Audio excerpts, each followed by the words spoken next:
आप देख रहे हैं भारत पॉडकास्ट चैनल। त्योहारों का मौसम है, ऑनलाइन अलग ही चल रहा है, ऑफलाइन अलग ही चल रहा है। बाजार के हालात कुछ और है, ऑनलाइन पे सेल हो रही है। बहरहाल ये तो देखा जाएगा जब ऑनलाइन की बिग बिलियंस जैसी जो सेल हो खत्म होगी और आधिकारिक रूप पर पता रहेगा कितने हजार करोड़ का बिजनेस इस बार ऑनलाइन कंपनियों ने करा है। अभी हम आए हैं गाजियाबाद के एक इलेक्ट्रॉनिक शोरूम के अंदर। चुनावी सरगर्मी शुरू हो चुकी है, त्योहारों का सीजन है, पैसा खर्च हो रहा है चाहे ऑनलाइन हो या ऑफलाइन, लेकिन दुकानें खाली पड़ी हुई हैं। दुकानें शोरूम क्यों खाली है, वजह जानते हैं दुकान के मालिक से और समझते हैं कि त्योहार का सीजन आ चुका है। दिवाली सबसे बड़ा त्योहार है देश का, उसके बाद भी व्यापारी मायूस क्यों बैठे हुए हैं। संदीप जी, त्योहार का सीजन है, क्या वजह है कि दुकानें खाली हैं?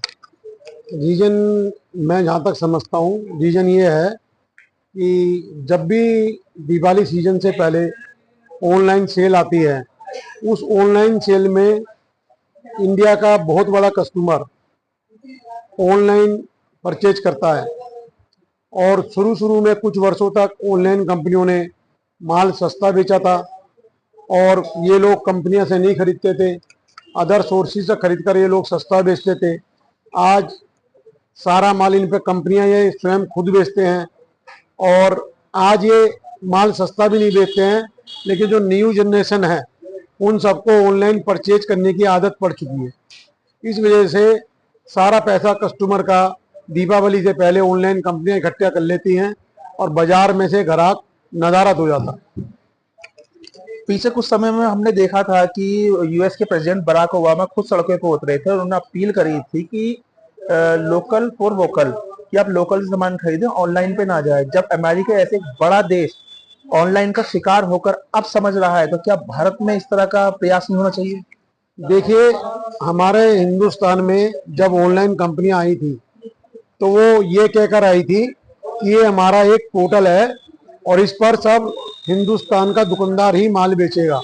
उस माल बेचने के एवज में हम कुछ कमीशन लेंगे, लेकिन ये सब झूठ है। और आप देखिए, हमारे वाणिज्य मंत्री इतने साल ऑनलाइन बाजार में कंपनी आने के बावजूद आज तक इसकी नीति निर्धारित नहीं कर पाए हैं। उसके पीछे बहुराष्ट्रीय कंपनियों का प्रेशर है और इन पर जो माल बिकता है वो खुद ही ऑनलाइन कंपनी छदम नामों से माल बेचती हैं। हम दुकानदार अगर हम चाहें कि हम ऑनलाइन माल बेच दें तो जितने का हमारा खरीद है उससे नीचे का माल उस पर बिक जाता है, क्योंकि 10% कमीशन ऑनलाइन कंपनी भी लेती है।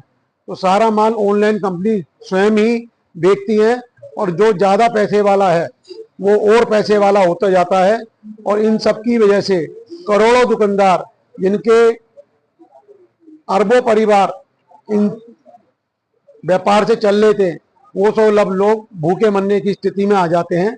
इस स्थिति को अमेरिका राष्ट्रपति ने समझा, इसलिए वो लोकल फॉर वोकल पर आए कि आप दुकानदार से माल खरीदें। सरकार भी ये चाहती है कि पैसा का समावेश सब लोगों में बटे, एक लोग के पास ही पैसा ना हो। अगर हम ऑनलाइन बाजार किसी एक या दो या तीन लोगों के हाथ में पूरे भारतवर्ष का बाजार दे देंगे तो जो करोड़ों व्यापारी हैं और उनके परिवार हैं वो लोग कहाँ जाएंगे और उनके कर्मचारी हैं। तो पूरा एक सिस्टम बना हुआ है, वो क्रैश कर रहा है और सरकार को इस पे ध्यान देना चाहिए। सरकार ध्यान देने की जब भी कोशिश करती है तो अंतर्राष्ट्रीय दबाव के अंदर वो अपने कदम पीछे खींच लेती है। कल जैसा कि ये साइबर क्राइम गाजियाबाद ने एक ऐसे गैंग का भांडाफोड़ करा, उसका मुख्य आरोपी कलकत्ता से उन्होंने गिरफ्तार करा, जो देश की सबसे बड़ी सरिया कंपनी जिंदल स्टील के नाम पे फर्जी साइट बनाकर लाखों करोड़ों रुपए का घोटाला कर रहा था। तो कितना सेफ है ऑनलाइन, कितना सेफ है ऑफलाइन? देखिए, ऑफलाइन के अंदर आप चीज को देखकर, समझकर, चलाकर, और आप की एक दुकानदार की गुडविल होती है और ग्राहक उसके एक निश्चित होते हैं, निश्चित एरिया में होते हैं। उनको उन ग्राहकों को द्वारा बुलाना भी होता है, उनका विश्वास जीतना होता है, उनको सर्विस देनी होती है, तो अच्छा ही माल ग्राहक को देता है। और ऑनलाइन कंपनियों में पूरे भारतवर्ष में माल जाता है तो वो माल को मोबाइल पर ज़्यादा अच्छा दिखाते हैं और जब वो माल ग्राहक के पास पहुंचता है तो उसकी क्वालिटी और वो प्रोडक्ट इतना बढ़िया नहीं होता है। ये बात तो सब ग्राहक जानते हैं। तो ग्राहक सिर्फ इस वक्त बाजार के अंदर जाता है प्रोडक्ट देखने, फिर उसको वो ऑनलाइन पर भी खोजता है। देखिए, ये थे व्यापारी संदीप गर्ग, जिन्होंने बताई कितनी परेशानी है बाजार में बैठे व्यापारी को कि पैसा लगाने के बाद भी वो सड़कों की राह देख रहा है कि कोई कस्टमर दुकान में आए और सामान पसंद करके ले जाए। लेकिन उसका खेल जो बिगाड़ा है वो ऑनलाइन कंपनी ने बिगाड़ा है, जो एमआरपी दिखाकर उस पर एक हैवी डिस्काउंट दिखाते हैं और भ्रमित करके अपनी सेल को आगे बढ़ाते हैं। लेकिन फिर भी ऑनलाइन परचेसिंग के बाद वही ग्राहक जब दुकान पर आता है तो शायद उनको थोड़ा दुख पहुंचता होगा कि शायद ग्राहक उस वक्त ये चीज समझ लेता कि ऑनलाइन और ऑफलाइन का अंतर क्या है, तो उसको इन मुसीबतों में नहीं पड़ना पड़ता। गाजियाबाद से कपिल मेहरा की रिपोर्ट।